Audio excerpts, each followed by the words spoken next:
Guys welcome to Pakistani real reaction. तो कैसे हैं आप सब? मेरा नाम है मुदस्सिर, मैं हूं बशीर। सो गाइस, अब रेत से 200 साल तक बिजली बनाएगा भारत। तो भाई साहब, रेत पानी भी हमने सुना है पानी से बनती है, कोयला सुना है, कोयला सुना है, डीजल सुना है, पेट्रोल मतलब सुना है। हाँ। भाई उनसे बनी रेत से भी रेत से रेगिस्तान भी में कोई ऐसी टेक्नोलॉजी भारत ने लगाई है 200 साल तक बिजली बनेगी। ये भाई क्या कर रहा है भारत? तो पहले देखते हैं टेक्नोलॉजी क्या है। दुनिया हैरान है। तो स्टार्ट। भारत ने ये क्या बना डाला? रेत का उपयोग करके बनाएगा बिजली। दोस्तों, भारत ने एनर्जी सेक्टर में एक ऐसी तकनीक विकसित की है जो पूरी दुनिया में कहीं और नहीं बनी। इस नई तकनीक के जरिए भारत 200 सालों तक बिजली उत्पन्न कर सकता है। यह केवल भारत की ताकत को ही नहीं बल्कि उसके नवाचार और आत्मनिर्भरता को भी दिखाता है। आज भारत ने अपनी ताकत से यह साबित कर दिया है कि वह किसी भी चुनौती का सामना कर सकता है और हर क्षेत्र में सबसे आगे हो सकता है। अब भारत ने स्वदेशी तकनीकों पर काम करना शुरू कर दिया है, जिससे विदेशों पर निर्भरता खत्म हो रही है। रेत जैसी सामान्य चीज से बिजली बनाने की यह तकनीक दुनिया में पहली बार भारत ईजाद कर सकता है, क्योंकि इसे बनाने में बहुत ही करीब पहुंच चुके हैं हमारे वैज्ञानिक। इस तकनीक से न केवल भारत की ऊर्जा जरूरतें पूरी होंगी बल्कि पूरी दुनिया में भारत की स्थिति और भी मजबूत होगी। क्या है इस तकनीक की खासियत? जानिए पूरी अपडेट इस तकनीक के बारे में। लेकिन दोस्तों, वीडियो में आगे जाने से पहले हमारे वैज्ञानिकों और इस तकनीक के बारे में सोचने वाले महान भारतीय थिंक टैंक के लिए वीडियो को लाइक करके कमेंट बॉक्स में जय हिंद जरूर लिखें, क्योंकि जय हिंद कहना हम सब के लिए गर्व की बात है।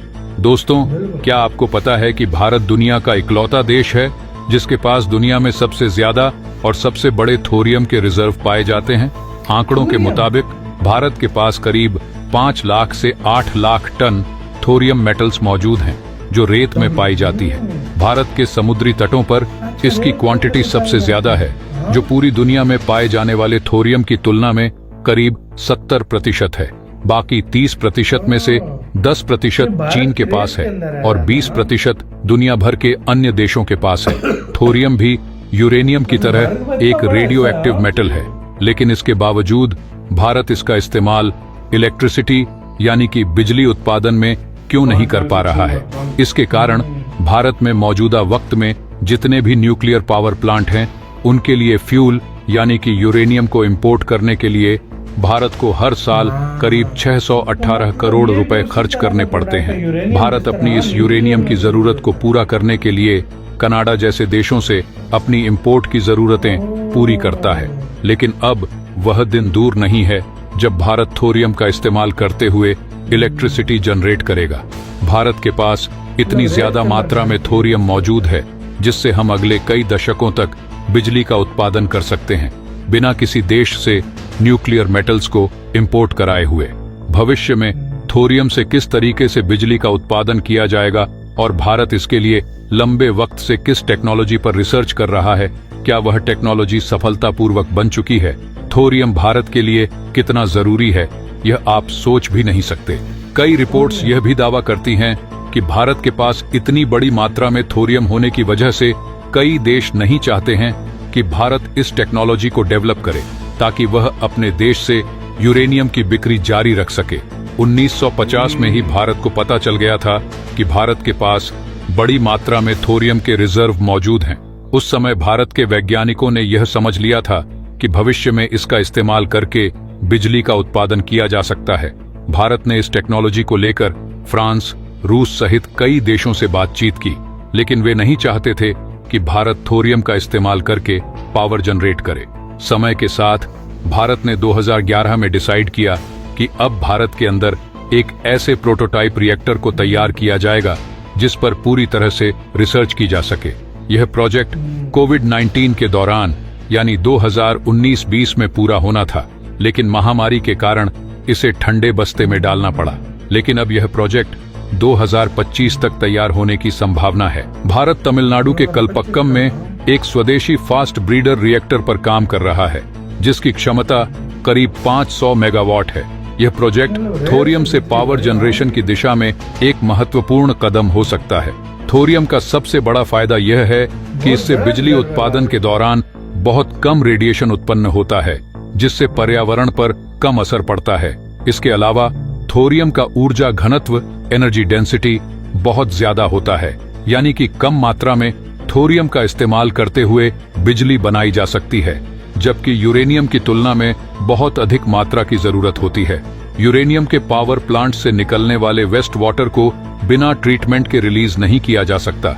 कई देशों को इस पानी को सालों तक होल्ड करके रखना पड़ता है। हाल ही में जापान ने बड़े पैमाने पर न्यूक्लियर वाटर रिलीज किया, जिससे पूरे देश में विरोध हुआ, क्योंकि यह रेडियो एक्टिव था और मछलियों में रेडियो एक्टिव तत्व फैलने की संभावना थी। लेकिन थोरियम के साथ ऐसा नहीं है, क्योंकि इससे कम रेडिएशन उत्पन्न होता है, जिससे पानी को आसानी से ट्रीट किया जा सकता है और यह पर्यावरण के लिए सुरक्षित है। भारत का यह प्रोजेक्ट महत्वपूर्ण हो सकता है, क्योंकि यह न केवल ऊर्जा उत्पादन को स्थिर करेगा, बल्कि भारत को यूरेनियम पर निर्भरता से भी मुक्त कर देगा। इंटरनेशनल लेवल पर Anil advanced nuclear energy for enriched life project पर काम हो रहा है, जो थोरियम से संबंधित है। इस प्रोजेक्ट की शुरुआत भारत के वैज्ञानिक डॉ. अनिल ककोदिया ने की थी और यह पूरी दुनिया में प्रसिद्ध हो रहा है। अगर यह टेक्नोलॉजी सफल हो जाती है तो भारत अगले 200 से 300 वर्षों तक आसानी से बिजली जनरेट कर सकता है। इसी के साथ तो यार वीडियो खत्म। यार भाई क्या कुछ नहीं है भाई, सीधे यार पहले मैं सच बताऊं, हमारे देश के मैं अपने देश की बात कर रहा हूँ, हमारे देश में किसी ने सोचा भी नहीं होगा कि ये थोरियम से इस तरीके से जो है ना, यार हम रेत से जो है ना लोग बिजली पैदा इंडिया करेंगे। वो आइडियाज लेकर आ रहा है जो पाकिस्तानियों ने अपने सपने में भी नहीं और सोचे। मेरे दिमाग में अभी तक ये नहीं आ रहा कि ये रेत से कैसे रेत होती से भाई, है। रेत मैं सच बताऊं तो मैं दुनिया भाई देखो, दुनिया को भी ये नहीं चीज समझ आई होगी, और भारत वो दुनिया ने क्यों नहीं अभी तक किया, उसके पास इतना रिजर्व नहीं है। और भारत इंडिया के ने पास थोरियम का दुनिया का 60% के 70% कहा जा रहा है रिजर्व है।